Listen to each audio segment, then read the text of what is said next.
మాజీ సీఎంఏ కాకుండా రాష్ట్రానికి తొలి ముఖ్యమంత్రి, 2 సార్లు ముఖ్యమంత్రి, ఇంకోటి యావత్ తెలంగాణ రాష్ట్రాన్ని అభివృద్ధి బాటలో నడిపించిన పెద్ద ఆయన.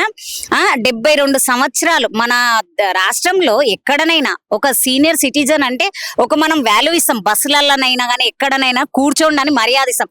అటువంటి సంస్కారం లేని సంస్కారహీనుడు రేవంత్ రెడ్డి. ఇంకోసారి ఖబర్దార్ రేవంత్ రెడ్డి, ఏమనుకుంటున్నావో. అవును, జాతిపిత ఎందుకు అనంటే, ఇక్కడ చూడు మన బాబాసాహెబ్ అంబేద్కర్ విగ్రహాన్ని 125 అడుగుల విగ్రహాన్ని నిర్మించిండు. మళ్ళీ 70 ఏళ్ల పరిపాలనలో మీరేం చేసిండ్రు?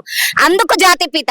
అవును రాబాయ్, తెలంగాణకు జాతిపితానే అయినా అసలు నిన్ను ఎవడు ఎన్నుకున్నాడు? నిన్ను రాష్ట్రంలో సగం మంది ఎన్నుకుంటే నువ్వు వచ్చినోడివి, నువ్వు బ్యాగులు మోసి వచ్చినోడివి. నీకే అంత ఉంటే తెలంగాణను సాధించడంలా ఒక పాత్ర అయ్యి తెలంగాణను సాధించిన యోధుడు ఆయనకెంత ఉండాలా? ఇంకోసారి నోరు జాగ్రత్త పెట్టుకొని మాట్లాడు.